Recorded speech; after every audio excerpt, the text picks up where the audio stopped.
किसने सोचा था कि एक साधारण सा कागज का पंखा जैकल के हाथों में आते ही ब्रिटेन के राष्ट्रपति को मारने का सबसे बड़ा हथियार बन जाएगा। इस बार जैकल सिर्फ बंदूक और गोली ही नहीं बल्कि कागज का एक छोटा सा पंखा भी साथ लाया था। जैकल ने राष्ट्रपति के आने से पहले प्रैक्टिस के लिए एक गोली चलाई। गोली 50 सेंटीमीटर दूर गिरी, जो जैकल जैसे स्नाइपर के लिए बहुत खराब बात थी। उसने जल्दी से अपने मन को शांत किया और दोबारा गोली चलाई। इस बार निशाना सही लगा और गोली राष्ट्रपति को चीरते हुए निकल गई। वह वहीं ढेर हो गया। तभी जैकल ने धीरे धीरे बंदूक खोली, उसे सूटकेस में रखा और कमरे में बिस्तर के नीचे बम लगा दिया। फिर बाहर निकलते समय उसने फायर अलार्म बजा दिया ताकि पुलिस वहां पहुंचे। पार्किंग में पहुंचकर उसने सूटकेस निकाला और दूसरी ऑडी कार में रख दिया। इसके बाद वह पहले से तैयार कार में सवार होकर तेजी से भाग गया। इस तरह वह चुपके से गायब हो गया।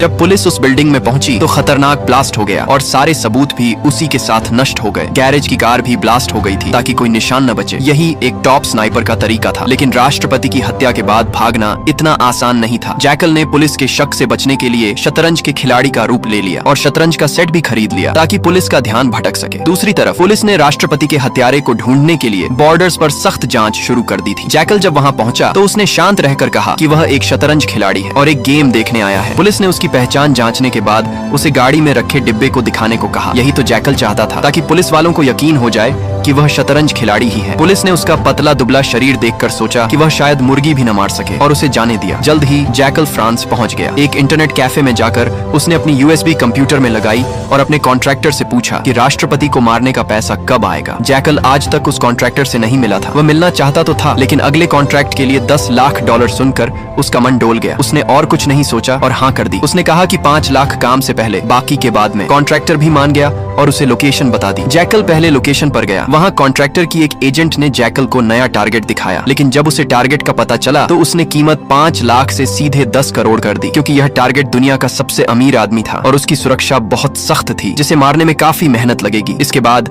जैकल ने स्पेन में अपने विला में पहुंचकर देखा कि उसकी पत्नी बच्चों के खिलौने समेट रही थी। जैकल को सामने देखकर उसकी पत्नी का दुखी चेहरा एक मासूम मुस्कान में बदल गया। पत्नी को लगा कि वह अपनी बिजनेस ट्रिप से जल्दी लौट आया है, लेकिन उसे नहीं पता था कि उसका पति दुनिया का सबसे खतरनाक स्नाइपर है। जब उसकी पत्नी खाना बनाने गई, जैकल ने दरवाजा बंद किया और तिजोरी में अपनी बंदूक रख दी। फिर लैपटॉप पर कॉन्ट्रैक्टर से बात करने लगा। घर से निकलने के बाद उसे पता चला कि उसके स्पेन वाले विला में सब बदल गया है। उसकी पत्नी और ससुराल वालों ने उसका स्नाइपर वाला गुप्त कमरा ढूंढ लिया था, जहां कई देशों की करेंसी, नकली पासपोर्ट और एक पेशेवर मास्क रखा था। जैकल ये सब अपने फोन के सीसीटीवी में देख रहा था। उसकी पत्नी और ससुराल वाले हैरान थे। उसे डर था कि अगर उसके स्नाइपर वाले काम का पता उन लोगों को लगा तो उसकी पत्नी उसे छोड़ देगी। वह यही सोचते हुए गाड़ी चला रहा था कि अब वह अपनी पत्नी को कैसे समझाएगा।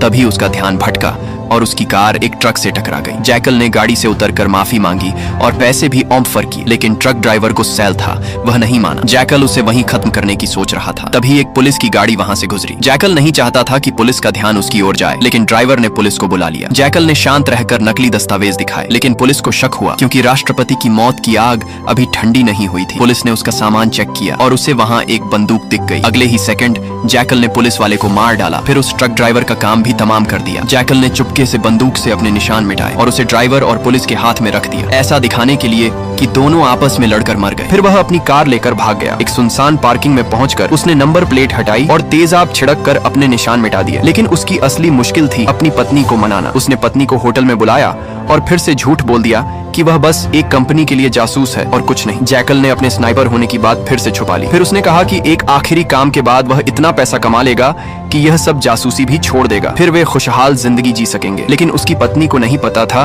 कि अब वह जिस आदमी को मारने वाला था वह कोई आम इंसान नहीं था। वह दुनिया का सबसे अमीर आदमी चार्ल्स था, जो इतना अमीर था कि उसने पूरा का पूरा आइलैंड ही खरीद लिया और अपनी सुरक्षा के लिए वहीं पर रहता था। इस खतरनाक मिशन के लिए जैकल ने कॉन्ट्रैक्टर की उस एजेंट से फिर से मुलाकात की और इस बार 10 करोड़ रुपए मांगे, जिसके लिए वह मान गई। आधे पैसे मिलने के बाद वह हंगरी के एक पुराने कारखाने में पहुंचा, जहां उसने अपने भरोसेमंद मैकेनिक से मिशन के लिए खास हथियार तैयार करवाए। चार्ल्स 2 हफ्ते बाद एस्टोनिया में भाषण देने वाला था, जो जैकल का सबसे अच्छा मौका था, लेकिन वहां की सुरक्षा बहुत सख्त थी। मेटल डिटेक्टर ने उसका पर्स तक पकड़ लिया। इसीलिए जैकल ने एक खास ट्रिक का जूता बनाने की फरमाइश की, जिसमें स्नाइपर राइफल के हिस्से छुपाए जा सकते थे। ये जूता प्लास्टिक और हल्के धातु से बना था, ताकि वह लंगड़ाते हुए सिक्योरिटी चेक को पास कर सके। मैकेनिक ने 3D प्रिंटिंग रिंग से यह जूता बना दिया जो सिर्फ एक बार इस्तेमाल के लिए था। जैकल इसे आजमाने के लिए उत्साहित था, लेकिन उसे नहीं पता था कि पिछले मिशन में ब्रिटेन के राष्ट्रपति की हत्या के मामले में ब्रिटिश जासूस उसका पीछा कर रहे थे। वे जैकल को ट्रैक करते करते हंगरी के उसी कारखाने तक पहुंच गए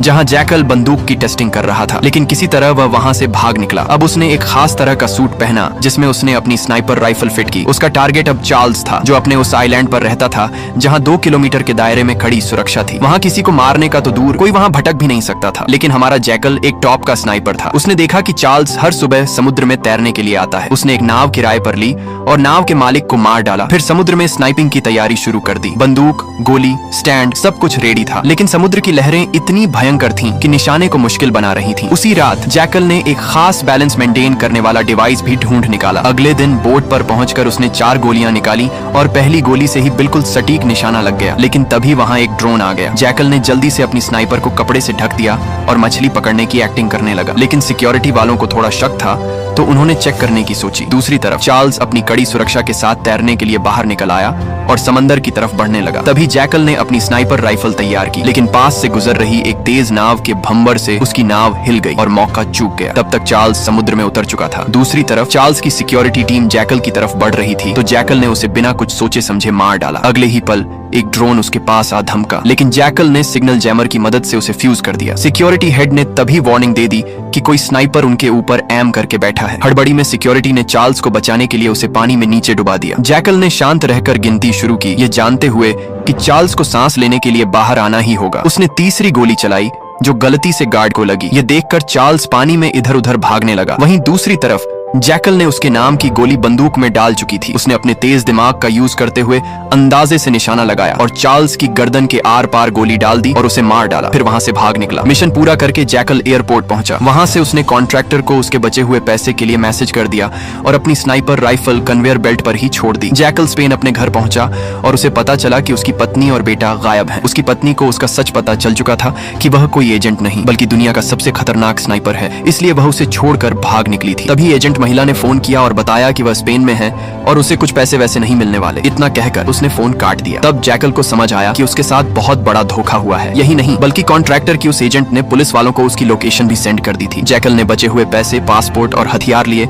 और भागने की तैयारी करने लगा। तभी पुलिस वाले घर के बाहर आ धमके और उसी समय जैकल का साला भी नशे में घर लौटा। पुलिस वालों ने उसे जैकल समझकर गोली चला दी। पुलिस को देखकर जैकल ने लाइट बंद की और अपने गुप्त कमरे की एक तरफा शीशे वाली दीवार के पीछे छिप गया। पुलिस वाली ने दीवार की जांच की और दोनों दीवार के आमने सामने आ गए। थोड़ी देर बाद जैकल ने निशाना साधा, लेकिन उसका साथी बीच में आ गया और गोली से मारा गया। थोड़ी ही देर में जैकल ने उस लड़की को भी मार डाला। वहां से बच निकलने के बाद उसके सिर पर खून सवार था। जैकल ने ठान लिया था कि अब वह उस कॉन्ट्रैक्टर और उसकी एजेंट को ढूंढ ढूंढ कर मारेगा। लेकिन अभी उसकी सबसे बड़ी चिंता उसकी पत्नी और बेटे को वापस लाना था। उसने पत्नी को फोन किया, लेकिन उसने फोन कूड़ेदान में फेंक दिया। निराश जैकल हड़बड़ाहट में आगे बढ़ ही रहा था कि एक कार से उसकी कार की टक्कर हो गई और यहीं पर इस सीरीज का पहला सीजन खत्म होता है। नेक्स्ट सीजन अभी आया नहीं है। जैसे ही आता है उसकी एक्सप्लेनेशन भी आपको इसी चैनल पर मिल जाएगा। तो चैनल को लाइक और सब्सक्राइब करके रख लें। धन्यवाद।